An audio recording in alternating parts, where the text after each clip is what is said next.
Hallelujah. जरा बोलें hallelujah. Hallelujah. मुझे पता है आप थक भी गए हैं, लेकिन खुदा का कलाम जो है ये जिस्मानी खुराक से भी ज्यादा अहम है। आपको थोड़ी देर के बाद जिस्मानी खुराक मिलेगी, आपकी थकन दूर हो जाएगी। भाई जवेद ने इधर हमें जिस्म के लिए भी खुराक मुहैया की है, रूह के लिए भी उनकी काविश से हम कलाम सीख रहे हैं। अब जो सेशन शुरू होने वाला है खिदमत के हवाले से है।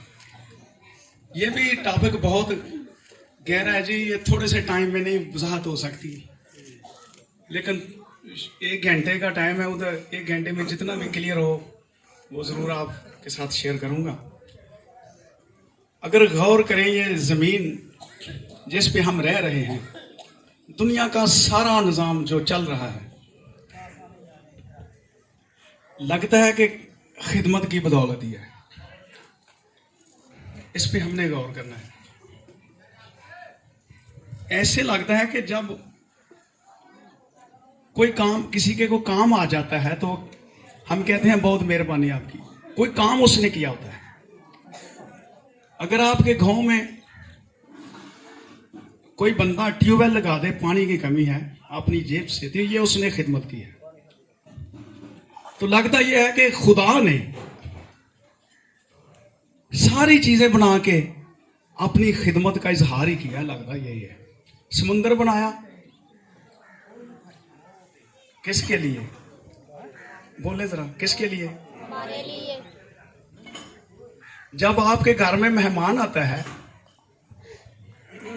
पानी लेते हैं समंदर का, वही आगे रख देते हैं। आपने क्या किया? उसके साथ क्या सलूक किया? खिदमत की। और खुदा ने सारे काम जो किए, इनका तल्लुक खिदमत के साथ गहरा है। लगता यह है कि खुदा खुद इंसान का खादम है। लगता यह है वो खुदा, है वो लश्करों का खुदा, आसमान और जमीन का खुदा। दूसरे लफ्जों में हम देख रहे हैं ना, ये सब कुछ उसने बना दिया। चर्च बन रहा हो, उसमें कोई बंदा लाइटें लगवा दे अपने पास से, उसने क्या किया? ये काम। तो खुदा ने सूरज बना के पूरी दुनिया के लिए आपको रोशनी मुहैया कर दी, तो खुदा ने ये कौन सा काम किया है? खिदमत ही नजर आ रहा है ना। तो लगता यह है कि खिदमत सारी खुदा से ही निकली है, और उसी की तालीम उसने हम तक ट्रांसफर भी की है अपने बंदों के जरिए। तो इफसियों के खत में जरा मेरे साथ निकालें, 4था चैप्टर 10वीं आयत है, 11वीं बल्कि। इधर ऊपर 10वीं आयत में तो लिखा है वो ऊपर आसमानों पे चढ़ गया। पहले वो नीचे उतरा था पताल में, फिर वो आसमानों पे चढ़ गया। और जो ऊपर आसमानों पे चढ़ गया वो यस्सु है। यस्सु की बात करने लगा है, पलूस रसूल। तो इफसियों का खत 4था चैप्टर 11वीं आयत है। इससे पहले कि आप हवाला निकाल लें, मैं इसका तारफ कराना चाहता हूं खत का। इस खत का मुसन्नफ पलूस रसूल है। यह खत सन 60 में रोम के कैद खाना से लिखा गया। इसके 6 बाब हैं। 5वां बाब सबसे बड़ा, जिसकी 33 आयत। 3रा बाब सबसे छोटा, जिसकी 21 आयत हैं। बाब के एतबार से इफसियों के खत का पूरी बाइबल मुकद्दस में 0.050 हिस्सा बनता है। नए अहदनामा में इफसियों के खत का 2.3 हिस्सा बनता है। ये परसेंटेज मैंने निकाली अपनी मेहनत से। इफसियों के खत की कुल 155 आयात हैं, जो पूरी बाइबल मुकद्दस के हवाला से 0.49 हिस्सा बनता है। नए अहदनामा में इफसियों के खत का अतबार के से 1.9 हिस्सा बनता है। और ये पलूस ने खत लिखा। पलूस की थोड़ी सी मैंने इधर खिदमत के बारे में लिख दिया, 1-2 मिनट में आप सुनिए जरा। पलूस ने कुल 14 खत लिखे। कुछ लोग कहते हैं 13, 14 पे मुतफिक हो जाते हैं ज्यादा। तो उसने कुतुब के हवाले से नए अहदनामा में 51.85 हिस्सा काम किया। आगे उसने ये 14 खतूत के 100 चैप्टर हैं। बाप के दरबार से पलूस ने नए अहदनामा में 38.46 काम किया। पूरी बाइबल मुकद्दस में पलूस का जो वर्क बनता है 8 शरिया 4 1, पलूस के खतूत की कुल 2336 आयात हैं। तो नए अहदनामा में पलूस ने आयात के हवाले से 29% तकरीबन काम किया है। पूरी बाइबल मुकद्दस में आयात के हवाले से पलूस का जो वर्क है 7.5 का बनता है। और पलूस एक अजीम पर्सनैलिटी, उसने बड़ा काम किया। नए अहदनामे में किताबों के हवाले से 51% उसने काम किया। बाकी सारे रसूलों ने ये 49% काम किया है। तो पढ़े जी जरा हवाला बेटा। 11वीं आयत में क्या लिखा है जी? जो आसमानों पे चढ़ गया वो एक ड्यूटी लगा के गया, कुछ हमारे सपुर्द चीजें करके गया।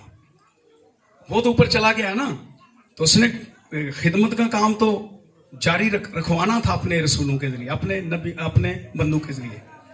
तो खिदमतें बांट के चला गया। ये बिब्लिकली रूहानी तरक्की के लिए ये खिदमतें हैं। तो क्या लिखे हैं जी बेटा जरा पढ़ें। और उसी ने बाज को रसूल, उसी ने बाज को, जरा मेरे साथ कहें, उसी ने बाज को, सुने जी, कलीसिया के अंदर, कलीसिया की तरक्की के लिए, कलीसिया की बढ़ोतरी के लिए, कलीसिया की रूहानी तरक्की के लिए बाज को रसूल नंबर 1, रसूल नंबर 2 बेटा आगे, और बाज को नबी, बाज को नबी, हाँ जी, नंबर 3, और बाज को मुबशर, बाज को मुबशर, और बाज को चरवाहा, चौथे नंबर पे चरवाहा, और बाज और उस्ताद बनाकर, उस्ताद बनाकर दे दिया। सुने, ये 5 खिदमतें हैं कलीसिया के अंदर। अगर कलीसिया के अंदर, किसी भी कलीसिया के अंदर दुनिया में आप घूमे फिरें, अगर ये 5 खिदमतें हो रही हैं तो कलीसिया तरक्की करेगी। अगर नहीं तो कलीसिया डेड हो जाएगी। जरूरी है इन चीजों का होना। ये 5 खिदमतें ऑपरेट होनी चाहिए, नजर आनी चाहिए। और ये मजबूरी बड़ा गहरा, तो शॉर्ट टाइम में तो इतना नहीं बताया जा सकता, तो मैं जरूर बताना चाहूंगा। जरा एक हवाला मेरे साथ जरा निकालें। ये खिदमत, खादम लफ्ज जो है ना, खादम और खिदमत के, इसका बड़ा तल्लुक है। खादम अरबी जुबान का लफ्ज है, ये मुजक्कर है। खादम की जमा खुद्दाम है। ये अगर आप पढ़े ना जाके इधर बहादुर जमा की लिस्ट में, तो आपको ये लफ्ज नजर आएगा। खादम के मानी है नौकर, चाकर भी इसे कहते हैं। लफ्ज खिदमत भी अरबी जुबान का लफ्ज है, ये मुन्नस है। खिदमत के मानी है नौकरी, काम, चाकरी, पास, सलाम, कारगुजारी। ये लगात मैंने खोली, अजहर और लगात, उधर से ये लफ्ज निकले। आगे जी, अबरानी में खादम के लिए लफ्ज है मशरीत, और यूनानी में खादम के लिए लफ्ज आया है लित्रोगोस, इस्तेमाल हुआ। नंबर 2, दिया कुनाया भी लफ्ज इसके लिए इस्तेमाल हुआ। आगे लफ्ज है लित्रोगेन, ये भी लफ्ज यूनानी में इस्तेमाल हुआ। आगे एक लफ्ज है जी यूनानी में एक और, ट्रिप्सा, ये भी यूनानी में इस्तेमाल हुआ खिदमत के लिए। डूलोस, ये भी लफ्ज इस्तेमाल हुआ। तो ये लफ्ज हैं जी जो खिदमत के हवाले से यूनानी में इस्तेमाल किए गए। तो ये जो लफ्ज है लित्रो, जो भी आपके सामने मैंने पढ़ा है, लित्रोगोस, ये लफ्ज है क्या? अगर इसका बाइबल में देखें चंद हवाला जात, तो जरूर एक ही हवाला पढ़ना चाहता हूं, ज्यादा हवाले नहीं पढ़ने, फिर टाइम ज्यादा लगेगा। इब्तिदा में इस लफ्ज से वो खिदमत मुराद ली जाती थी जो रजाकराना तौर पर लोग करते थे। खिदमत लोग करते, कोई पैसा, कोई मुआवजा नहीं लेते थे, इसे लित्रोगोस कहा गया। ये एक अमीर आदमी जो होते थे, किसी गरीब के साथ चलते, उसका काम करके आ जाते, इसको लित्रोगोस कहा गया। बाद में यह लफ्ज दीन की खिदमत के लिए भी मखसूस हो गया। खुदावंद यीशु मसीह ने भी ये खिदमत की बगैर किसी मुआवजे के, रजा कराना तौर पर। इसके लिए एक हवाला जरा जरूर देखना चाहते हैं। अब्रानियों 8 बाब की पहली दूसरी आयत जरा देखते हैं।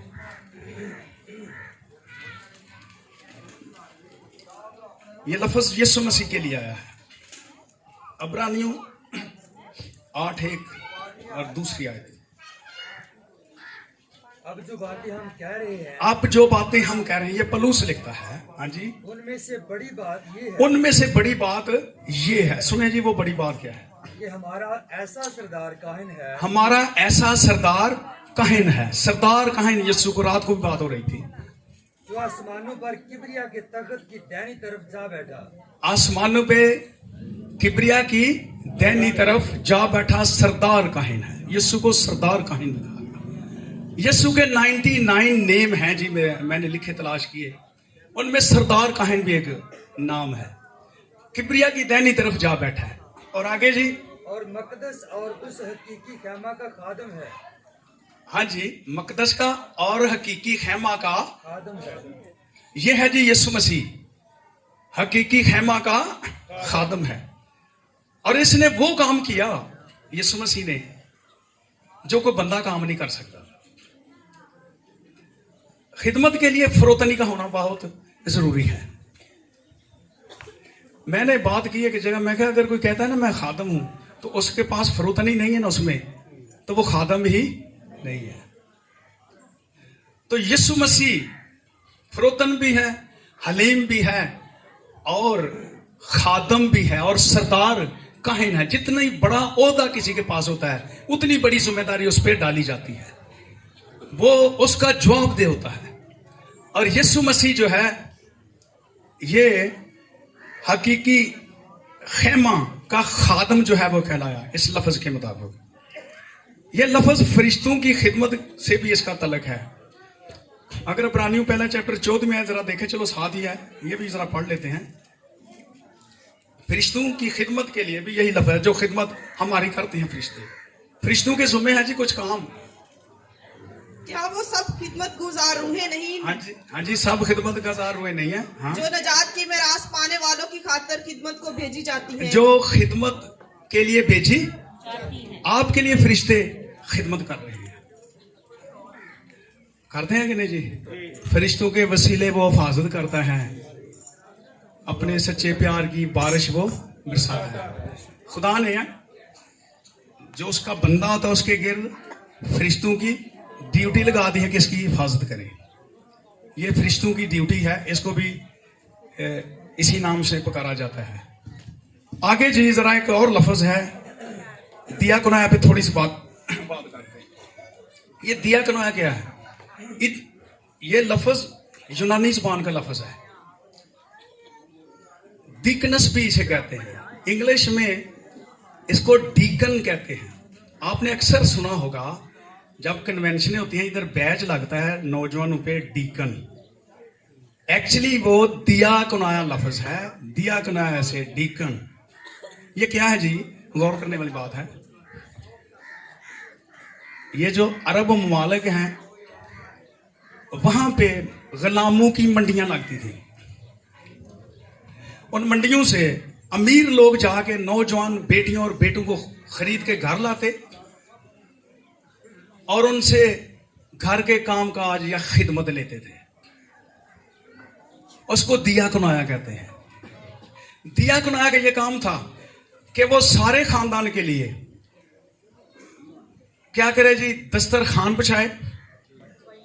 अगर घर में मेहमान आ गए, बेटा समझ आ रही है ना, ऐ बेटी को बिठाओ जरा, बेटा बैठ जा पुत्र। घर में मेहमान आ जाए, दस्तरखान बिछाएं। इधर हमारे तो टेबलों का रवाज है ना, डाइनिंग टेबल का, उधर की बात कर रहा हूं। पठान जो लोग हैं मैंने देखा है, वो अभी नीचे ही, मैं उनकी झोंपड़ी में गया तो नीचे बैठ बैठा लिया मुझे, उधर ही चाय दे दी। दस्तरखान पे बिठाते और जब लंच टाइम होता या खाने का या चाय का, तो जो बंदा गुलाम खरीदा गया है, दिया कना जिसे कहते हैं, वो दस्तरखान पे हर चीज रख देता, खाने पीने वाली रखने के बाद एक साइड पे खड़ा हो जाता और मेहमान जो है वो खाना खाते, और जिस चीज की कमी होती वो पूरी कर देता। इसे कहते हैं दिया कनाया। जरा ध्यान से सुनने वाली बात है एक और, अगर बाइबल पैदाइश की किताब पढ़े तो अब्राहम पे जरा गौर करें। बलूत के दरख्तों के नीचे बैठा हुआ है, सामने उसे 3 बंदे नजर आते हैं, भाग के उनके पास जाता है, कहता है अगर आपकी मेहरबानी हो तो मेरे पास आए, जरा मेरे घर में आए। जब वो घर में पहुंचते हैं तो उनको बिठाता है बड़ी इज्जत से, फिर उनके पाँव धोने का इंतजाम करता है, या वो खुद धोता है या इंतजाम करता है। इसके बाद वो क्या करता है, एक पला हुआ बछड़ा लाता है और बीबी से कहता है कि बारीक आटा चपातियां बनानी है, और फिर लस्सी मक्खन दस्तरखान पे रखा जाता है। इसके बाद अब्राहम इस तरह साइड पे खड़ा हो जाता है। ਅਸੀਂ ਤੇ ਨਾਲ ਹੀ ਪਰੌਣੇ ਦੇ ਸ਼ੁਰੂ ਹੋ ਜਾਂਦੇ ਆ ਨਾ ਖਾਣਾ, ਪਰੌਣੇ ਵੀ ਮਜਬੂਰ ਕਰ ਛੱਡਦੇ ਨੇ ਖਾਓ, ਹਾਂਜੀ, ਤੇ ਪਰੌਣੇ ਐਵੇਂ ਆਂਦੇ ਨੇ ਸਾਨੂੰ ਖਾਓ, ਤੇ ਪਰੌਣੇ ਘੱਟ ਪੋਟੀਆਂ ਖਾਂਦੇ ਨੇ, ਅਸੀਂ ਆਪ ਹੀ ਖਾ ਜਾਂਦੇ ਹਾਂ। अब्राहम उधर ही खड़ा है। जरा सुनने वाली बात है, वो खाना खा रहे हैं। अब्राहम को ईमानदारों का बाप कहा गया, सही बात है, हमें फॉलो करनी चाहिए ना बातें। अब्राहम के खुदा, इसहाक के खुदा, यकूब के खुदा, खाने पीने की बारी आती है तो हम उससे आगे बढ़ जाते हैं। वो बंदा अब्राहम मर्दे खुदा, ईमानदारों का बाप खड़ा है एक तरफ। पढ़े जाके बाइबल, हर किस्म की नेमत वो दस्तरखान पे रख देता है उसकी कैपेसिटी के मुताबिक। बारीक आटा आज तो मिल जाता है, बारीक आटा उस वक्त नहीं था, उस वक्त हाथ से चक्की चलानी पड़ती। और उसकी बीवी ने भी बड़ी मेहनत की, उसके नौकरों ने भी मेहनत की होगी। पला हुआ बछड़ा, पूरा बछड़ा, हो सकता है मन का हो, 1.5 मन का हो। खाना तो तीनों ने क्या था, ये खिदमत है। लस्सी, मक्खन, दूध साथ रखा गया और वो तीनों बंदे खा रहे हैं। जरा देखें इसके बाद क्या होता है। बातें ना करें भाई बातें ना करें, आपको समझ नहीं आनी, बाद में बातें करें। मेरे साथ, मैं इधर ही हूं, बातें करें जरूर कुछ। खाने के बाद खिदमत जो उसने कर ली, खुद नहीं साथ खाया। भैनों भाइयों, पाकिस्तानी कभी कल्चर बदल जाए ना तो मेरे ख्याल इत्थे भी आसमान खुल जाए है जी। इत्थे भी खुदा के बंदे बड़े आंदे ने। और इसके बाद क्या है जी, सवाल किया गया, तेरी बीवी किधर है? बेऔलाद था, उसके औलाद नहीं थी। उसने कहा, बंदे ने कहा, जो 3 बंदे थे, हो सकता है एक ने उधर बात की हो, हम नेक्स्ट ईयर आएंगे और तेरे बेटा होगा। जोरदार तालियां जी। इस खिदमत के एवज उसको बेटा जो है वो मिलता है। खादमों की इज्जत करने से, खादमों की खिदमत करने से हालात बदलना शुरू हो जाते हैं। इत्थे ते आंदे ने जी, वो देखते चौल पकाने ने, आंदे ने आधी को सुपरी पा लो, 10 ऊपर पा लो, चलो काम चल जाएगा, लोग ही खाने। ये भी होता है, हो सकता है। लाचारी से खिदमत करते हैं। और ये दिया कनाया है, डीकनस इसे कहते हैं, डीकन इसे कहते हैं। मैं ना बड़ा खुश होता हूं बहनों की खिदमत से। सुबह उठती हैं बहनें उठती हैं, सुबह उठते ही बर्तन धोती हैं, चाय बनाती हैं, नाश्ता तैयार करती हैं, सारा रोटियां पकाती हैं, फिर एक टेबल पे रख के अपने बच्चों से कहती हैं खाएं, अपने खामन से भी कहते हैं खाएं, जल्दी करें, टाइम थोड़ा रह गया, खाएं, गाड़ी आने वाली है, बच्चों जल्दी करो। ये कौन सी खिदमत है? बोले क्या नाम है इसका? आप जरा ना, सर मुझे पता है, जरा मुझे सवाल करने दे, ये कौन सी खिदमत है? बोले जरा बुलंद आवाज से। डीकन। दुनिया की सारी औरतें डीकन हैं। सुने,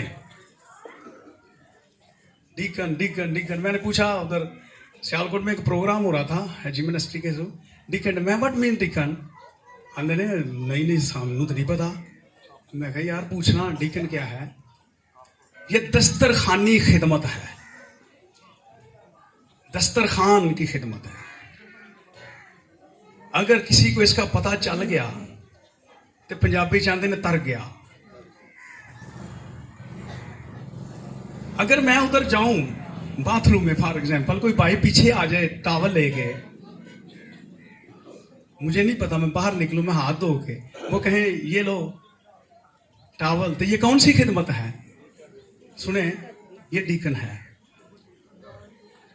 इधर हमारे भाई आए हैं एल्डर साहब आसिफ साहब और मैं जब इनको देख रहा था तो ये कभी चाय दे रहे हैं कभी कुछ दे रहे हैं कभी कुछ दे रहे हैं तो ये डीकन है एक बहन को मैं बहुत याद करता हूं उसकी जिंदगी बहुत खराब थी बहुत खतरनाक जिंदगी थी लोग उसको बिल्कुल अच्छा नहीं समझते थे यस्सु के पास आई यस्सु के कदमों में बैठ गई रोना शुरू कर दिया सुनिए ना कहानी रोना शुरू कर दिया एतराज किया लोगों ने आंसू उसके निकलने शुरू हो गए यस्सु के पांव आंसुओं से भीग गए उन्होंने तौलिया तो लबना नहीं सी मैं उस बहन के लिए जी जोरदार तालियां बजा दे मैं उसको बहुत याद करता हूं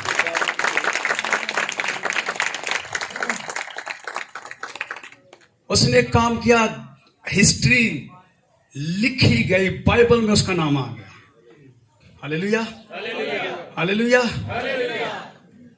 बाल औरतों की जीनत है मैं बहनों के साथ और बाल वैसे भी खूबसूरत जब होते हैं तो बेटियां बेटे खूबसूरत लगते हैं ये पार्ट्स ऑफ बॉडी का हिस्सा है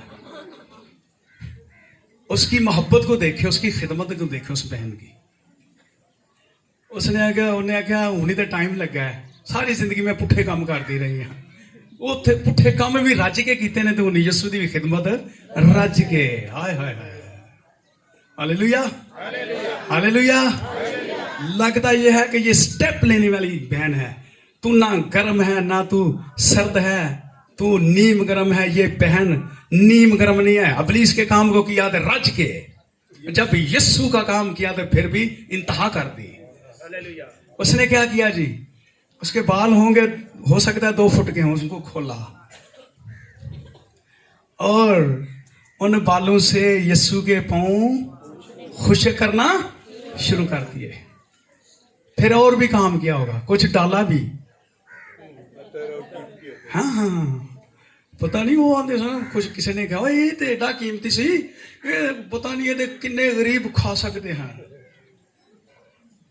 उसने वो भी डाल दिया अपना सब कुछ तन मन धन यीशु के कदमों में रख दिया तो त्रास करने वाले उधर ही खड़े थे आज भी त्रास करने वाले बहुत हैं त्रास करना बड़ा आसान है त्रास दूर करना जरा मुश्किल हो जाता है तो यीशु मसीह ने उसके बारे में क्या कहा कि इसने वो काम कर दिया जो कोई कर नहीं सकता था उस बहन ने कौन सी खिदमत की बोले डीकन समझ आ रही है ना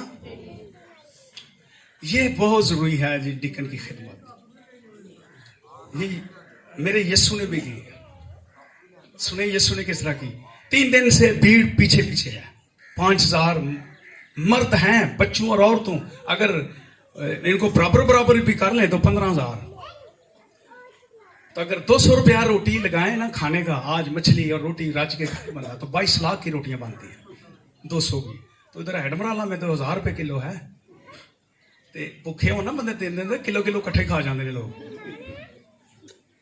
मेरी सुने बाप ध्यान से सुने मेरे यीशु ने कहा शागिर्दों से इनको बैठाओ 50-50 100 की कतार में बैठा दो वो कहते ने वीर जो आपस च भरा हो के आंदे ने ओ चलो लंगड़े भी चलते देखे अंधू को भी देखा है वो देख रहे हैं लंगड़े भी चल रहे हैं ओ मुर्दे भी जिंदा हो रहे हैं यीशु मसीह क्या कर रहा है ओ किधर से रोटियां लाए यीशु कहता है कतारों में बैठाओ इधर तो कोई पकाने वाला नहीं किधर से आएगा ये सारा सिलसिला हुक्म क्या था शागिर्दों के लिए तुम इन्हें खाने को दो और कतारों में बैठाओ कतारों में, और तुम इन्हें दो। वो कहने लगे इस इनके लिए दो।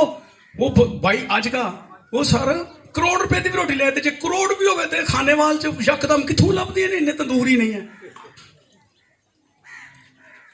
खुदावंद ने कहा तुम दोगे और ये खाएंगे भी, कतारों में बैठाना आपका काम है। किसी ने कहा कि 2 मछलियां और 5 रोटियां, भुखे नहीं चाहिए रोटी, भावे आसमान तो आ जाए, भावे होटल तो आ जाए, भावे को पका गए। कतार में बैठाया। मेरे यीशु ने क्या किया जी? दुआ की, शुक्रगुजारी की, दुआ की और शागिर्दों से कहा कि इनको बांट दो। 15,000 खाने वाले शेर हो गए, रज के रोटी खा ली ते 12 टोकरे फिर भी वध गए। ये कौन सी खिदमत है जी मेरे यीशु की,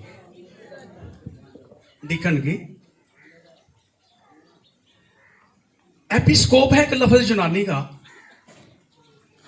यीशु की जो पहला वाला भी पढ़ा, इसका मतलब अगर इंग्लिश में देखें तो लफ्ज है बिशप। इधर तो बिशप का कुछ मतलब और है ना, कंट्रोल होता है पूरे जिले के पास्टरों पे, ये भी ठीक है। बिशप उसे कहते हैं जो बाइबल की तालीम को बड़ी सफाई के साथ अच्छे तरीके से डिलीवर करते हैं। यीशु मसीह को अगर गौर से देखें तो जब वो पहाड़ पे है तो उस वक्त क्या है, वो टीचर है, कलाम सुना रहा है।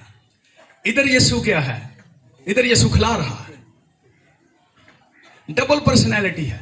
काश हमारे खादम जो हैं उनमें भी डबल पर्सनैलिटी आ जाए। कलाम सुनाने के टाइम कलाम सुनाए ईमानदारी के साथ, कलाम में मिलावट नहीं होनी चाहिए। और जब बारी आए खाना खिलाने की तो अपने पास से, अपने घर से भी जो भी आए उनको खिलाना शुरू कर दो। करते हैं ये सारे, घबराना नहीं, करते हैं, हम करते हैं, देखा है, खुदा ने हमें बरकत दे रखी है। और ये डबल रोल खिदमत है। अगर हम चाहते हैं कि कलीसिया तरक्की करे, इसके अलावा आगे जरा चलते हैं, कलीसिया तरक्की करे तो रसूल ने 5 खिदमतों का जिक्र किया है जी। ये तो दूसरी खिदमत है ना जिसका जिक्र किया, तो जरा देखते हैं जी। रसूल पहले लफ्ज आया है, रसूल। एफ्तालूस इसके लिए एक लफ्ज आया है यूनानी में, अरबी ज़बान का लफ्ज है, इसके मानी है भेजा हुआ, कासद, एलची, पेशवा, रहनुमा। ये इसके मानी है। भेजे हुए को रसूल कहते हैं। यीशु मसीह ने, हवाले आप कोड नहीं कराऊंगा ज़बानी, यीशु मसीह ने शागिर्दों को पास बुलाया। पास बुलाने के बाद उनको कहा, उनको एक टाइटल दिया। वो टाइटल क्या था? रसूल उनको कहा।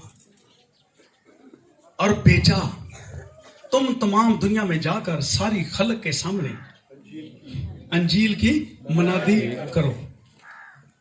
भेजे हुए को रसूल कहते हैं। जिसको भेजा जाए वो जाए, जिसको भेजा नहीं गया वो क्यों जाए? बाज खुद खुद चले जाते हैं, फिर क्या होता है जी? नाकामी होती है। जिसको खुदामुंद भेजे, इसीलिए मेरे यीशु ने कहा था जो पिछले सेशन में, जब तक तुमको आलम बाला से कुव्वत का लिबास ना मिले तो शहर में ठहरे रहो। कुव्वत का लिबास मिले और रूल कुदस भेजे और रसूल की वो खिदमत करे तो उसे फिर वो कामयाबी मिलेगी। दूसरे लफ्जों में वो कामयाब नहीं हो सकता। तो हवाला जा तो है, इधर पलूस रसूल का भी जिक्र है, और भी रसूल हैं। तो आगे जरा देखते हैं जी। दूसरी खिदमत है नबी। ये अरबी ज़बान का लफ्ज है, मुज़क्कर है, इसका मतलब है खबर देने वाला। अबरानी में नबी के लिए 3 लफ्ज हैं इस्तेमाल हुए, वो जरा देखते हैं। नाबी, नाबी से लफ्ज नबी बन गया उर्दू में। दूसरा लफ्ज है रूहा। तीसरा लफ्ज है खुजा। जो लफ्ज रूहा, इसका मतलब है गैबीन, जो गैब का इल्म जानता है। गैब के इल्म को जानने वाले को हम नबी या प्रॉफिट कहते हैं इंग्लिश में। ये 3 लफ्ज जो आपके सामने हैं, और बाइबल में बेशुमार हवालाजात मिलते हैं नबियों के बारे में। और दाऊद भी नबी था, सैमुअल भी, सारे जी। तो एक हवाला जरूर देखना चाहते हैं। अमाल 2:18 में जरा देखते हैं। ये खुजा लफ्ज जो है ना, उसका जरा गैबीन इसे कहते हैं, जो नबूवत करे, जो आने वाली बातों को ज़ाहिर करे, उसे नबी कहते हैं। बल्कि मैं अपने बंदों और अपनी बंदियों पर भी। ये असल में एक्चुअली जो यूल नबी का हवाला आपने पढ़ा था, पिछले सीखा था, उसको ही कोड कर रहा है खुदा का बंदा पतरस।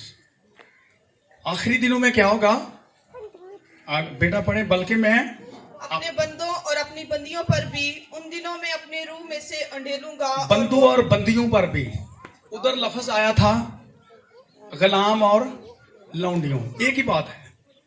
ये डूलास लफ्ज जो है ना, या डिकन, उसका ही तर्जमा है दूसरा। ये घबरा ना जाना कि उधर लफ्ज और है इधर और है, कोई आपको गलतफहमी में मुबतला ना कर दे, एक ही मतलब है। तो क्या होगा जी, रूह डालूंगा और वो नबूवत करेंगे। इसका मतलब ये है कि जब रूल कुद्दस किसी पे नाजल होता है, फर्स्ट ऑफ ऑल वो क्या है, सुने आप ही कह दें, क्या है जी, जब रूल कुद्दस नाजल होता है किसी पे, तो वो नबूवत करते हैं ना, पहले नबूवत करते हैं, तो क्या है, नबी होता है। काश मेरी कौम का हर बंदा नबी होता है। क्या ख्याल है, फिर नेमत भी है, ये नबी नेमत भी है। आगे जी एक और लफ्ज है, ये शॉर्टकट, जरा शॉर्ट लफ्जों में,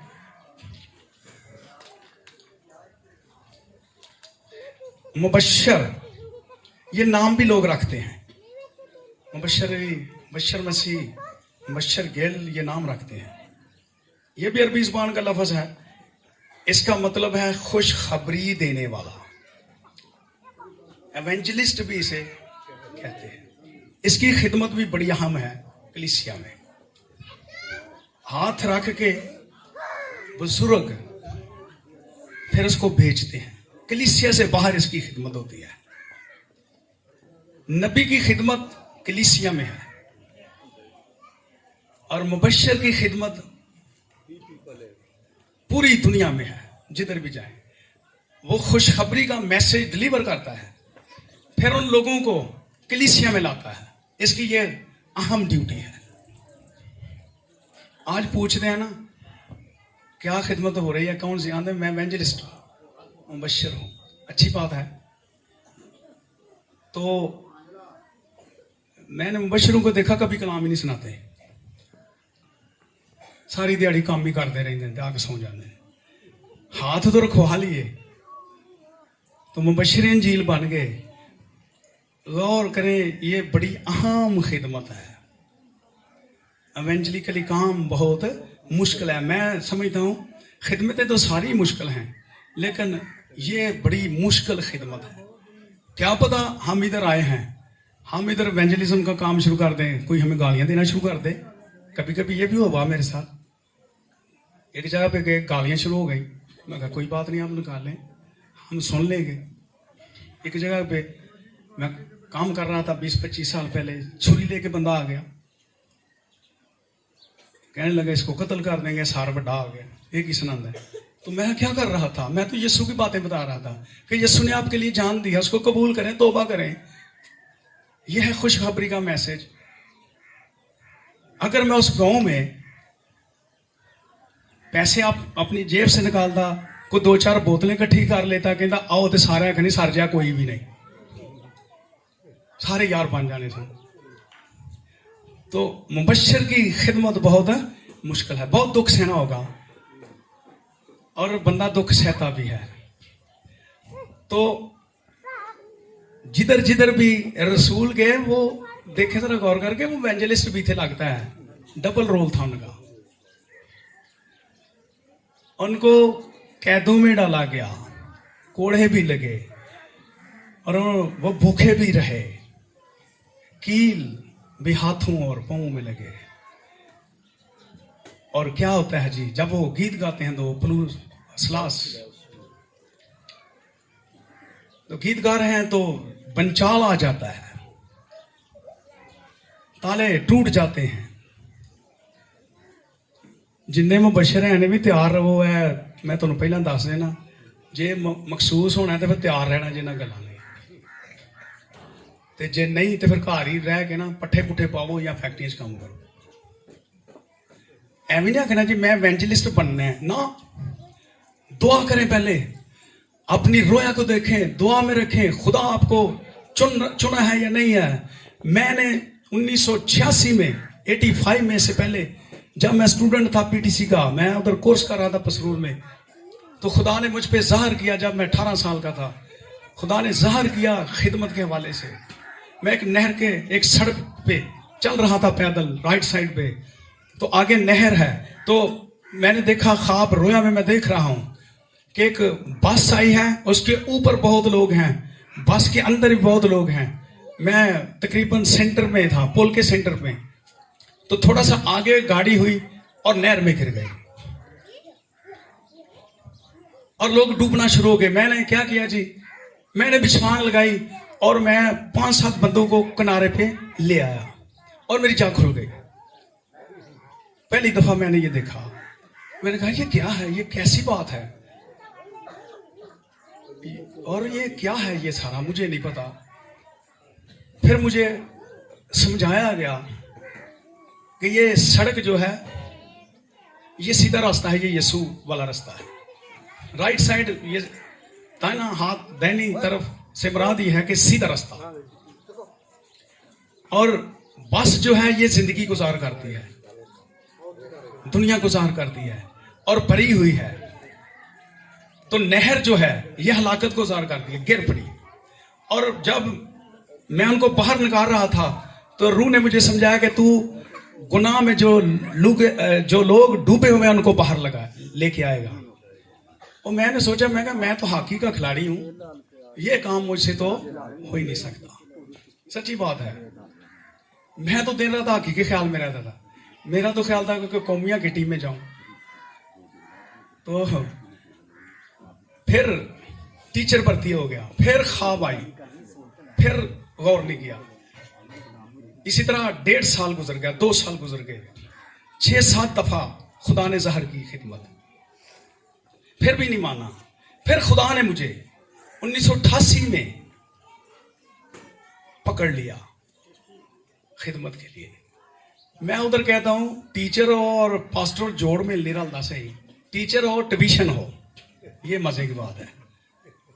लाख रुपया तनखा ले, 50,000 ट्यूशन पढ़ाए, मौजा ही मौजा बच्चों ने भी, घरदियां ने भी, बीवी ने, महल्लेदार जेडे दोस्त ने, ये सच्ची बातें हैं। तो मैंने इनकारी की, मैं कहा नहीं, ये तो बहुआ पा दिए काम में, असं एवं पे घर जाइए बूहे खड़काइए, ये तो अगू लोग कुछ आंदे भी ने। फिर खुदा के रूह ने गाइड किया, फिर मुझे पकड़ लिया और मेरे जिस्म के अंदर एक ऐसी बीमारी आ गई और मैंने कहा कि ये कुछ भी नहीं है। सियालकोट के सारे डॉक्टर फेल हो गए, मिशन हॉस्पिटल सियालकोट वाले, सिविल के भी। फिर मैं सर्विसेज हॉस्पिटल के एक डॉक्टर थे उस वक्त के, उनके पास पहुंचा, इलाज करवाया, फिर वो भी फेल। और जब लास्ट टाइम में इधर पहुंचा मुझसे कहने लगे एलोपैथी में ये हमारा आखिरी इलाज है, इसके अलावा एलोपैथी में आपका कोई इलाज भी नहीं है।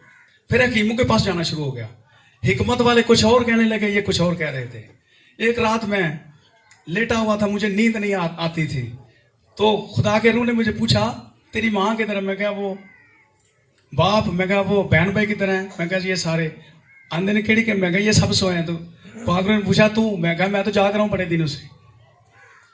उन्हें कहा हाँ, लाले ही जोर अपना डॉक्टर को जा जाके, जे मैं शफा ना दिया तो शफा मेरी खिदमत करनी है कि नहीं? सुने ध्यान से, मेरी खिदमत करनी है कि नहीं?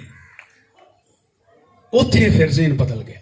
उस जगह पे मैंने कहा अब खिदमत के लिए तैयार हूं। Hallelujah, hallelujah, hallelujah. मैं क्या खुदावंद, मेरी फाइल है मेरे घर में, डॉक्टर कहते ने और तू सारी जिंदगी मर्चा नहीं खानी, तू सारी जिंदगी बोतल नहीं पीनी, सारी जिंदगी चाह नहीं पीनी, पक्की गल है, फाइल पढ़ी है। डॉक्टर अरशद कमाल भट्ट साहब, physician and surgeon services hospital Lahore में उस वक्त वो काम करते थे। बंदे अली शाह, कलीमुद्दीन, ये बड़े मेडिकल स्पेशलिस्ट थे सियालकोट के। उन्होंने कहा हमारे पास कोई इसका इलाज नहीं है। मैं कहा अच्छा, अब तो आपके पास इलाज नहीं रहा। 3 इलाज है जमीन पे, एलोपैथिक, होम्योपैथिक, होम्योपैथिक आलन। मैं कहा अगे बड़े लेट करते हैं, छो पर आए ना। हिकमत है, मैं कहा हिकमत भी वेख लेंगे। और मैं हकीमों की दुकान पे 8-8 घंटे सीढ़ी पे बैठा रहा इस तरह इंतजार में, पहली बारी के लिए, सच्ची बात कह रहा। और जब फेल हो गया हर तरफ से, फिर मेरी निगाह, हालेलुया हालेलुया, मैं कहा खुदावंद यीशु अब तेरी खिदमत के लिए मैं तैयार हूं। सिर्फ मुझे इतना तो कर देना, मैं किसी घर जावा ते जे कोई भैन चाह रखे तो मैं चलो थोड़ी बहुती पी दे लवा ना, बाकी खैर है। और मुझे ये लगता था कि 1992 तक मेरी डेथ हो जाएगी, ये सच्ची बात है। तो अब कौन सा साल है जी? 2021। और ये खिदमत मिलती है ऊपर से। फिर काम शुरू किया स्कूल से, अपने स्कूल से मैंने काम शुरू किया। 40-50 बच्चे होते थे रिसेस टाइम में। टीचर चाय पीते, मैं बच्चों को इकट्ठा करता, मैं किधर आओ यार, छोड़ो, आओ जरा बाइबल सीखते हैं। उधर से काम करना शुरू किया। फिर उधर से निकल कर उसी गांव के मोहल्ले में गया और उधर 3-3 घंटे 4-4 घंटे। ये एल्डर साहब उस वक्त बहुत छोटे थे, ये आए ना, खड़े हो जी जरा। ये एल्डर साहब उस वक्त बहुत छोटे थे, पैदा हुए थे बिल्कुल, हो सकता है 6 माह या 1 साल के। कच्ची कंध होंदी सी, उत्थे मैं खड़ा हो जाना मई के महीने में और इंतजार करता कोई नौजवान बाहर आए। बाहर आता, फिर उसको नहर की तरफ ले जाता, अपने पास से कोई चीजें भी ले लेता, फिर नहर पे जाके बातें करते कलाम की, चीज भी खुआना नहीं। मैं कहूँ नहीं तो फन हूँ, है ना टीचर जी तो हाथ लेने है ना। कलाम सुनाना शुरू कर दिया। फिर मुखालफत शुरू हो गई और प्लानिंग हो गई, एक डेरे पे कत्ल कर दो इसको। मैं कहा कोई बात नहीं, यीशु के नाम पे ये भी हो जाएगा, कुछ नहीं है। और 6 साल के बाद एक बपतिस्मा हुआ पहली दफा। मैं कहा खुदावन 6 साल गुजर गए हैं, फल नहीं मिल रहा। खुदावन ने कहा तू काम करता जा, ये मेरा काम है। बीज बोना तेरा काम है, उगाना मेरा काम है। फिर उसी गांव में जब मेरी शादी हुई तो मैं उधर पहुंच गया। फिर इबादत पहली दफा शुरू उधर की। वहां पे इबादत कराने की इजाजत नहीं थी, लोग उधर बिल्कुल इजाजत नहीं देते थे कि हमारे घर में इबादत करो। फिर एक टाइम आया कि वहां पे हमने 2012 में ये ईद क़यामतुल मसीह का प्रोग्राम किया, तो 800 लोग उधर जमा थे और सारा गांव, तकरीबन 3-4 घरों के अलावा पूरा गांव जो था उधर 100 घर है, सारे उस इबादत में बैठे हुए थे। Hallelujah hallelujah. आपकी खिदमत को खुदा फ्रूटफुल कर सकता है।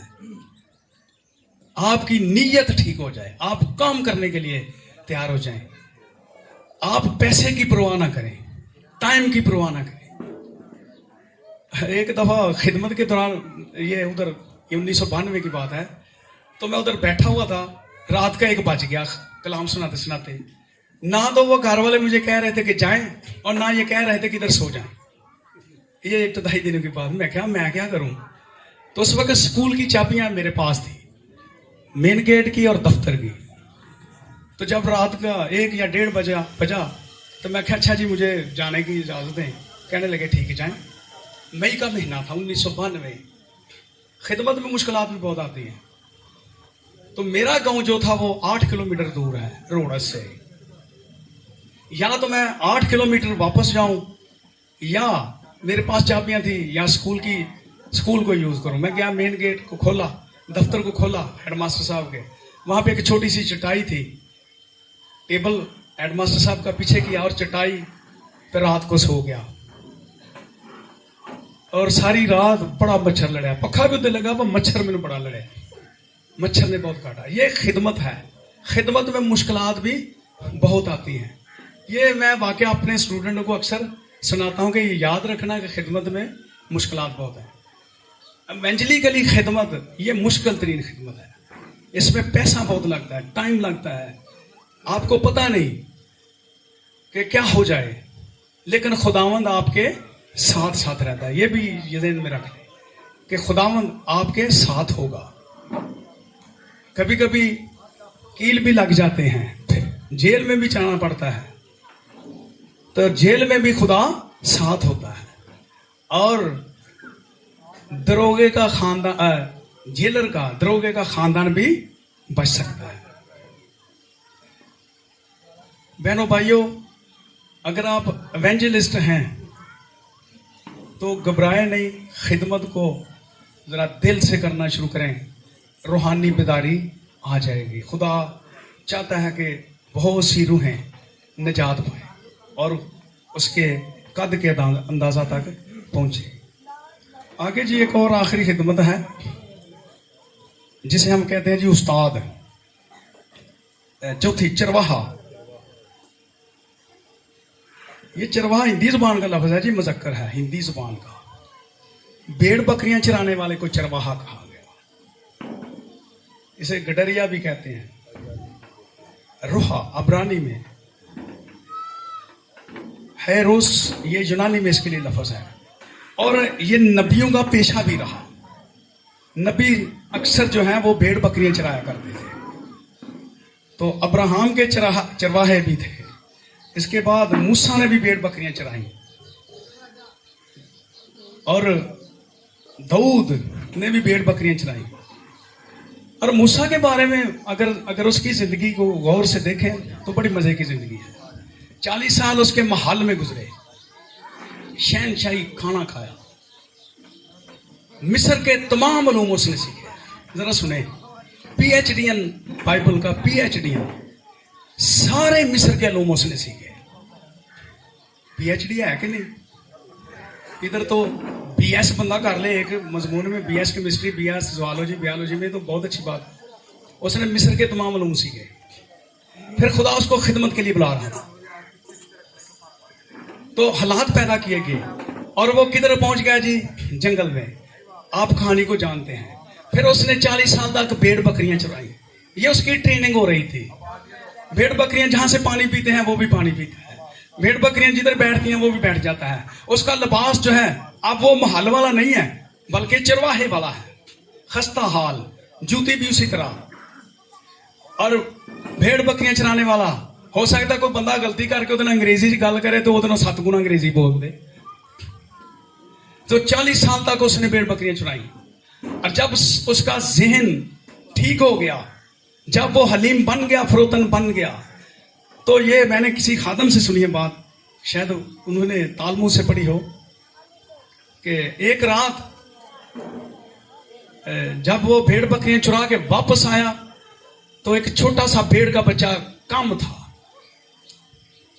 जो भेड़ बकरियां चराने वाले हैं ना, अच्छा चरवाहा जो है वो रात को गिनती करता है अपने जानवरों की, उनकी देखभाल करता है। तो जब गिनती की तो एक भेड़ का बच्चा कम निकला। अब क्या है जी, जरा गौर करें। या तो भेड़ उस बच्चे को छोड़ दे या खुद उसके पीछे जाए और खतरात मूल ले ले। कौन सा उसे काम करना चाहिए था? अगर वो अच्छा चरवाहा है तो आपके ख्याल में वो उसके पीछे जाए या ना जाए? क्या ख्याल है जी? सवाल है, जाए। अगर रात के 12 का टाइम हो, आप भी अच्छे चरवाहे हैं,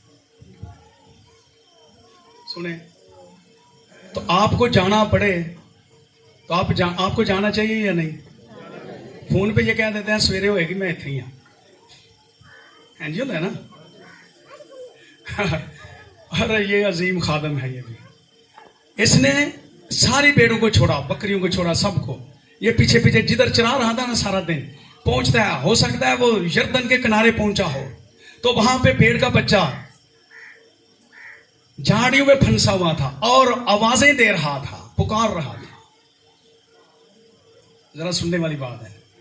और मूसा ने उसकी आवाज को सुना। मूसा आया किसके पीछे था? उसको बचाने के लिए, उसकी जिंदगी बचाने के लिए आया था।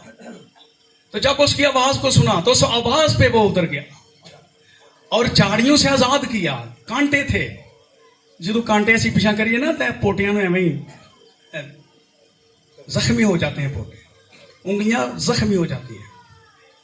उसको निकाला, निकालने के बाद उसे उठाया और उसे चूमा।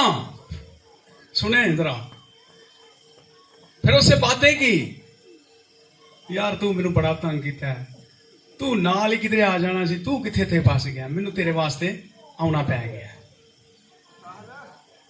एक तस्वीर आप देखते हैं ना, इधर उठाया होता है ना किसी बंदे ने, यहां से ही कंसेप्ट लिया गया और उसे वापस गला में लाया।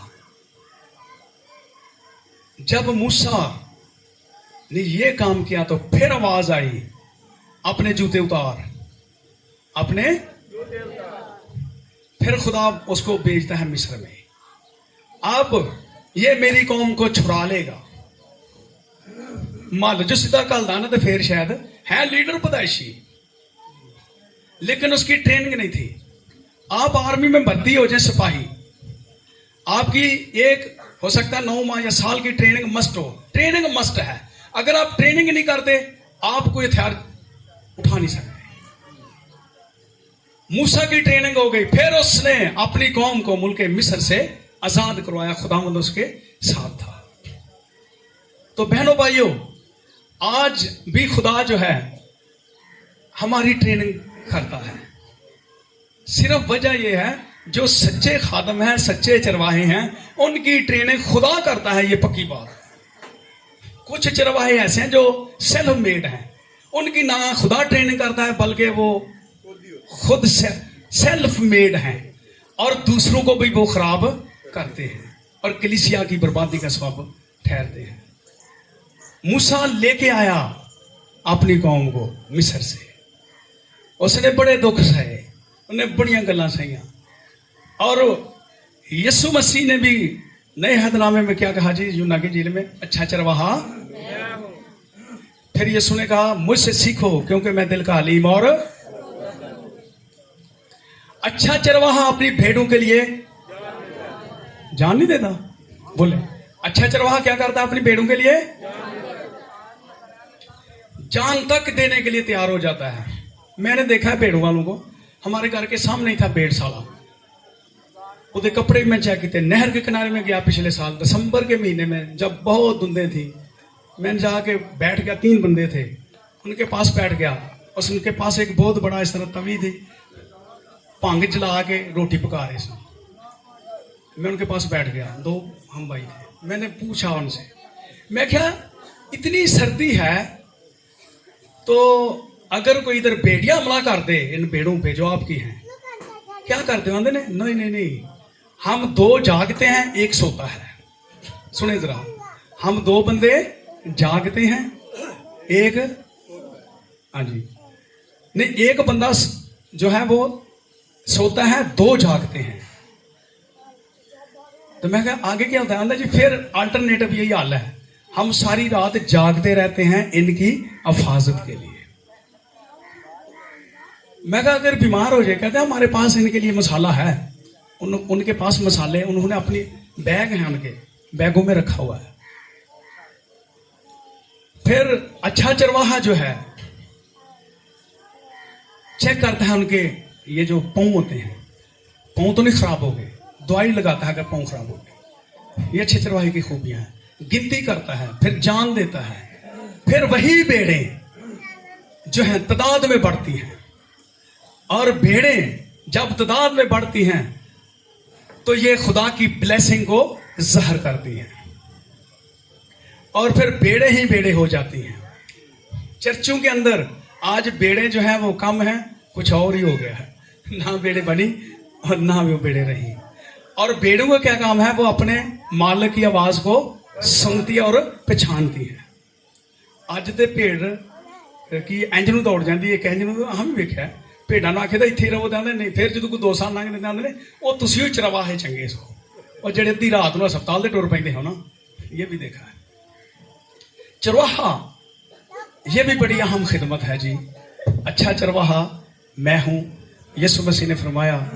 और जो चरवाहे हैं ये कलीसिया की निगहबानी करते हैं हिफाजत करते हैं और भेड़ों को भी चाहिए।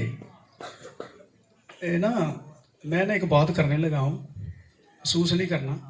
चरवाहे के हाथ में एक आसा होता है, एक डंडा उन्होंने, जे भेड़ इंज नूं दौड़ लगे तो ठा मार देंगे। आज की भेड़ ये नहीं चाहती, इधर भेड़ हो ना तो अगे अगे में भेड़िया, उधर भेड़िया जिधर जा रही है, तो चरवाहा पहले आगे जाना, तो जे फिर भेड़ जे धक्के नाल इंज नूं होवे तो फिर वो डंडे से ना उसे जरब लगाता है कि इंज नूं। हो सकता है पेट जख्मी भी हो जाए, कोई बात नहीं, जान तो नहीं ना जाएगी, भेड़िया तो खा जाएगा, हड़प कर जाएगा। तो आज की भेड़ों को जब थोड़ा सा सख्त कलाम मिलता है तो कहते हैं ना पारी साहब डा डा कलाम सुना छाड़ते हैं जी। तो भेड़ों को चाहिए कि अपने मालिक की आवाज को पहचाने और ताबियादारी करें। आखिरी है जी उस्ताद। सुबह बात हो रही थी भाई के साथ, उस्ताद तू बड़ा उस्ताद है, पंजाबी से मुहावरा होता है, बड़ा शहर चला के तू बड़ा उस्ताद है यार, ये भी है, इसको भी उस्ताद ही कहते हैं। स्कूलों में, कॉलेजों में, यूनिवर्सिटियों में जो पढ़ाते हैं उनको भी असातिज़ा कहा गया। बाइबल के भी उस्ताद हैं।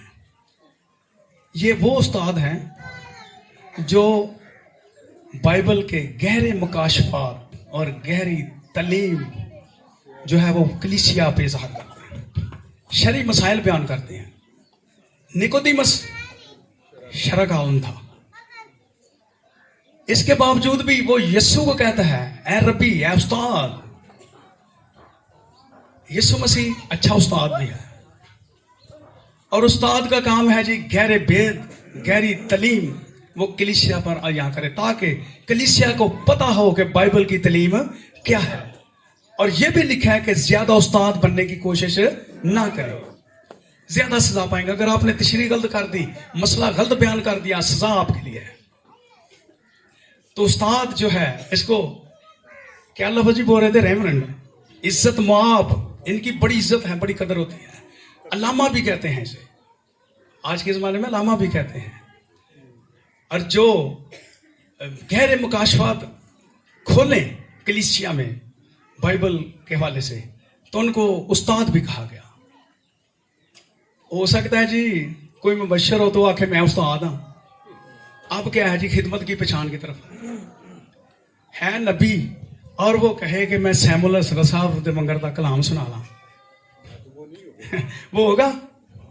बोले जरा, होगा? बहन की खिदमत है रोटी पकाना, तो जिन्हें भाई ने कदी भी रोटी ना पकाई हो तवे दा कि मैं रोटी पकाना, अज अपनी बीवी की खिदमत करना। चलो रोटी तो पक जाएगी, तो मोटी जी पकेगी, डिंगी डिंगी पकेगी, क्योंकि उसका काम ही नहीं है, उसकी खिदमत ही नहीं है। अपनी खिदमत की पहचान हमें होनी चाहिए, हमें पता होना चाहिए कि मेरी खिदमत क्या है। आज के ज़माने में जो देखा गया है, हारमोनीयम भाई और प्ले कर दें तो कई आते ने, और जिन्होंने गाउन का भी नहीं पता आते ने, सानू एक गीत का मौका दो, तो वो 10 मिनट वो लै जाते हैं, तो कलाम वारी खत्म। जो अही आने ना 10 मिनट ज्यादा देते नहीं, छेती खत्म कर। जो खिदमत ही नहीं, वो हम क्यों करते हैं? अगर करेंगे तो नाकाम हो जाएंगे। अगर मैं अभी एजुकेशन की बात करने लगा हूं, सब्जेक्ट स्पेशलिस्ट होते हैं, डॉक्टर भी स्पेशलिस्ट होते हैं, ENT स्पेशलिस्ट, किडनी स्पेशलिस्ट। अगर गुर्दे में तकलीफ है तो आप मेडिकल स्पेशलिस्ट के पास चले जाएं, तो क्या होगा जी? अगर तो वो अच्छा हो तो कहेगा जाओ किडनी वाले के पास। अगर कोई मैदे का स्पेशलिस्ट है तो हम बोन वाले के पास चले जाएं, तो वो क्या कहेगा जी मैं तो हड्डियों का इलाज करता हूं, आप जाएं उधर स्टमक जो डॉक्टर है उसके पास। ये तो दुनिया का असूल है। तो खिदमत में क्यों गलत हो गया जी? होता यह है कि बंदे नूं दुआ करनी आ जाए ते गीत गाने आ जान, तो साड़ियां मिनिस्ट्रियां आंदियां ने तू आज तो बाद पादरी है। सुने जरा ध्यान से, तो ये गलत है। उधर एक हमने पिछले त्योहार एक भाई को मुबशर के लिए मखसूस किया। एक भाई कह रहे थे भाजी तुहानू दुआ भी आउंदी है, तो भाजी ने बिल्कुल ना पढ़ा, मैं थोड़ा बहुत पढ़ लेंगे। आंदे ने तुसी मैं तुहानू पादरी मुकर्रर करना है। मेरे नाल सलाह की थी, मैं कहा नहीं बिशप कर लेते हैं। भाजी हो तुम मेरे बड़े अच्छे हो। तो मैं क्या आपको नहीं पता कि क्या होने वाला है आगे। मैं कहा आप यही ठीक है मुबश्शिर इवेंजलिस्ट, आप खुशखबरी का मैसेज दूसरों तक डिलीवर करें। फिर हमने हाथ रख के उनको मुकर्रर किया। मैं कहा अब आपने घर नहीं बैठना, आंदे नहीं ये तो मुसीबत बड़ी है। मैं कहा जब आपके गले में हार पड़ रहे थे ना फूलों के, ये मालाएं, मैं आपको देख रहा था, मैंने भी हार डाले पैसों का भी, तो लेकिन मैं कह रहा था ये कांटू वाले आ रहे हैं सारे, ये केड़े ने हूं तो बड़े राजी ने, तो जदू 10 दिन लंघने तो मैं पूछने तक ना ये तो बड़ा काम औखा है। फोन पे कह रहे थे ये तो बड़ा मुश्किल काम है मास्टर जी, वो सर जी आते मास्टर जी। तो मैं कहा भाजी फुलों के हार जो पाए ना उदो तो तुम बड़े राजी सो। अब पता चला इवेंजलिस्ट क्या है। मैं कहा आप आपने घर नहीं बैठना, चले खिदमत करनी है, मैं भी आ जाता हूँ खानेवाल से होके आपके पास, मैं उठे जाना है फिर मंडे को या अगले दिन। तो खिदमत को पहचाने। जो तबला नहीं बजा सकता क्यों बजाए, जो हारमोनियम प्ले नहीं कर सकता क्यों, जो गा नहीं सकता प्रोग्राम को क्यों फ्लॉप करते हैं। अगर स्टेज पे आना है तो स्टेज पे आने से पहले सोचें। अगर आप बुरा अच्छा नहीं गाएंगे, मैं इसके खिलाफ नहीं वर्शिप के, अगर आप आके स्टेज पे अच्छा नहीं गा सकते, वर्शिप तो हो जानी है, तो पहले तैयारी करके आए ना, तैयारी करके आए। इम्तिहान में जब आप बैठते हैं, ट्यूशन भी देते हैं जी, मेरा बच्चा पढ़ता है 10वीं, मेरा स्टूडेंट पढ़ाता है, मैं वो मेरे को 1000 रुपया लेता है। मैं कहा चल भाई किसके लिए तैयारी करवा रहे हैं, 10वीं का इम्तिहान पास कर ले। क्यों लोग ट्यूशन पढ़ते हैं, ये क्यों अकेडमियां हैं। अगर इधर आना है स्टेज पे पहले तैयारी शुरू करें बेटा, देखा देखी नहीं। जो आपकी खिदमत है उसको पहचाने। अगर आप पहचानते नहीं तो आप नाकाम हो जाएंगे। एवेंजलिस्ट अगर सिर्फ काम ही कर रहा है, काम ही काम, वो इससे बेहतर था कि वो एवेंजलिस्ट ना बनता। अगर नबी है, अगर वो काम नहीं कर रहा, रूह काम नहीं कर रही, तो कोशिश करें, देखें कि किधर कमी है आपकी जिंदगी में। वो खुदा देख रहा है, उसको दूर करें। अगर चरवाहा है, अच्छे तरीके से वो निगहबानी नहीं कर रहा, वो भी सोचे, वो भी देखे। उस्ताद भी अगर खिदमत नहीं सही कर रहा, वो भी सोचे। अगर ये काम हर एक बंदा अपनी अपनी ड्यूटी अच्छे तरीके से निभाए तो कलीसिया तरक्की करेगी। और खिदमतें रखी हुई हैं खुदा ने, फिर पाकरू ने ये खिदमतें बांटी हैं, तो कलीसिया पे भी लाजम है कि आपने जो खादम है उनको पहचाने। कई खादम आ जाते हैं, हाथ में बाइबल भी होती है, और मैंने देखा सुना किसी घर वाले ने को 20 रुपए दिए, कहने लगे ने 20 रुपये सिर्फ, इतनी दूर से आया हूं। इसका पता क्या मतलब है, मैं तो पैसे लेने आया हूं। पेट के खादम है, की पता किधरे आप ही देने पे आ जान, ये भी तो है ना। हमारे साथ अक्सर ऐसा हुआ। वो खादम नहीं होते, वो खादम होते हैं। हाँ और ये मिक्स हो गया है, आपने पहचानना है। हाँ, आप उनको घर बैठाएं, पानी पिला सकते हैं, चाय भी पिला सकते हैं, मैं इसकी मुखालफत नहीं करता, मुसाफिर परवरी से गाफिल न रहो, लेकिन पहचान आपने करनी है। आपके जो जुम्मे खिदमत है उसको आपने निभाना है। क्यों खिदमत नाकाम हो गई आज लोगों ने, मैं ना मुखालफत नहीं करने लगा, अभी मैं आपके सामने बात रखना चाहता हूं। एक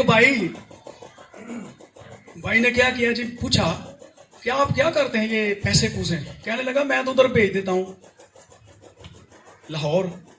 तो मैं कहा आपके चर्च का निजाम किस तरह चलेगा, दे यकी उधर भेज दी तो आपके चर्च में जो निजाम है, पास्टर साहब को तनख्वाह किधर से देनी है, बिल किधर से अदा करना है। ये अगर हारमोनियम खराब हो गया, चर्च खराब हो गया, ईंटें लगवानी पड़ी, तो फिर क्या होगा। वो जी असा तो खिदमत ही कर रहे हैं, तो अपनी खिदमत को पहचान। चैरिटी बिगिंस एट होम, अंग्रेजी वाला कहता है, खिदमत घर से ही। क्या ख्याल है, दे उधर भी दे, पर जो चर्च का है उधर दे। अपनी जेब जो है उसको जरा हिलाएं, उधर भी भेजें। मैं उनकी मुखालफत नहीं कर रहा, लेकिन आपने अपनी खिदमत को पहचानना है। बहनों भाइयों, अगर आप अपनी खिदमत को नहीं पहचानते, सबके जुम्मे खिदमत है। पास्टर की ला खिदमत है, मुबशर की ला खिदमत है, नबी की ला खिदमत है। जो कलीसियाई मेंबर हैं उनकी भी जिम्मेदारियां हैं, उनके पास भी खिदमत है। हो सकता है कोई जूते सीधे कर रहा हो, तो यीशु मसीह ने क्या कहा, अगर तुम में से कोई वो गिलास वाला भी ठीक है, कोई बड़ा होना चाहे तो क्या करे जी। हो सकता है कि आप झाड़ू दे रहे हैं, आप जूते सीधे कर रहे हैं, आप हलीम बन गए हैं, छोटे बन गए हैं, और आसमान की बादशाही में क्या बन गए जी, बड़े। हालेलुया, जोरदार तालियां मेरे यीशु के लिए। जो दुनिया की नजर में काम हकीर है, यीशु की नजर में वो बंदा अजीम है। हालेलुया। मुझे एक दफा मौका मिला खिदमत का एफजी चर्च समड़याल में 1999 में 99 में। यूहन्ना अरब साहब थे पास्टर। तो जब हम उनके घर में पहुंचे, 2 बंदे, हमने उनके बाथरूम को साफ कर दिया, ब्रश लेके हमने उसको साफ कर दिया, उनके गमलों को साफ कर दिया, हर चीज जो थी उसको साफ कर दिया। और वो मेरा स्टूडेंट था मेरे साथ, मैं कहा आंदा कि मैं कहा करो यार खिदमत, आसमान की बादशाही में हम बड़े हो जाएंगे। ये मेरे यीशु का कौल है। अपनी खिदमत को पहचानना होगा। खुदावंद यीशु मसीह तो बचाने आया है। एक दफा रूह ने मुझे इस्तेमाल किया, मैं खिदमत के लिए निकला, गांव को क्रॉस किया, कोरोवाल गांव है, फिर वापस आ गया कि चलो गर्मी बहुत है, शाम को जाएंगे। तो 4 का टाइम था, मई का महीना था। तो लोग इकट्ठे हो गए को 15-20। मैंने भाई से पूछा वकार से, ये क्या मामला, इधर क्यों इतने लोग इकट्ठे हैं? कहने लगा एक कुत्ता है वो हल्का हो गया है, उसको मारने की तैयारी कर रहे हैं। मैं कहा किधर आंदा है? वो खड़ा है। मैं कहा यार इसका तो मुंह बंधा हुआ है, रस्सियों से मुंह बंधा हुआ है, जरा ये भी सुनने वाली बात है। मैं कहा यार ये हल्का नहीं है, इसका मुंह बंधा हुआ है। मैं कहा कितने दिन से? 4 दिन हो गए, मई का महीना था। तो मैं कहा ये तो तेरे पास आता है कि तू मेरा मालिक है, तू मेरा मालिक है और मुंह खोल दे। आंदा मैं कल ही खोलना था मुंह, जब मैंने चक ला देता तो फिर मैं तो मर जाऊंगा। मैं कहा नहीं नहीं। कहने लगा नहीं। मैं कहा चलो, मैं बैग एक तरफ रखा। जरा सुनने वाली बात है, रूह किस तरह के काम ले लेता है। बहनों भाइयों, सच्ची बात। मैं कहा है तो ਅਸੀਂ ਵੀ ਪਿੰਡੋਂ ਹੀ ਆ, ਪਿੰਡ 'ਚ ਹੀ ਰਹੇ ਆ ਤੇ सारे काम ਕੀਤੇ ਨੇ। मैं कहा कोई चलो जो होगा देखा जाएगा। मैं कहा इसको अपने पास बुला। कुत्ता उसके नजदीक आया, मैं गांव का पटका पकड़ लिया उसका, और जो रस्सी थी उसको खोला। फिर ये टेप जो होती है ना, टेप बाल ये घर में होती है ना, सफेद टेप, उसको ऊपर चढ़ा दिया था बच्चों ने, और उसकी जान खतरे में थी। बहनों भाइयों सुने, शायद वो मर जाता एक दिन के बाद, प्यास की वजह से या भूख की वजह से। और मेरे यीशु ने मुझे वापस किया। मैं ये सच बात कह रहा हूं। समड़याल की तरफ जा रहा था, वापस हुआ तो ये माजरा देखा। और खिदमत को पहचानना चाहिए। मुझे भी वो खतरा दरपेश था कि ये हल्का ही हुआ तो अगर काटा तो क्या होगा, बच्चे छोटे छोटे। मैं क्या कोई बात नहीं, खुदा के उनका काम कर, तू कर सकता है। एक बाल उतारा, दूसरा उतारा, तीसरा उतारा, उसको छोड़ दिया। और नाला था, एक नदी नाला था नहर के करीब, उधर भाग गया। और एक मुस्लिम भाई ने कहा, ओ मास्टर जी तुही बड़ी खिदमत करते हो, आज वो खिदमत कर छड़ी जी जी इबादत नालों भी चंगी है। बहनों भाइयों, अपनी खिदमत को पहचाने। मेरा यीशु तो जानवरों पे भी रहम करने वाला है, इंसानों पे भी रहम करने वाला है, परिंदों पे भी रहम करने वाला है। तो आप सबका जी बहुत बहुत शुक्रिया, आप इधर आए, आपने कलाम सुना। इधर हमारे बड़े प्यारे खादम बैठे हुए हैं, बहुत खुदा इनसे प्यार करता है। आप सब बहुत इज्जत के लायक हैं। इधर हमारे भाई बहने साहब, जिले सियालकोट में जब हम जाते हैं तो अक्सर आपका जिक्र करता हूं कि बहुत प्यार करने वाले लोग हैं, जिला खानेवाल के, मोहब्बत मिलती है।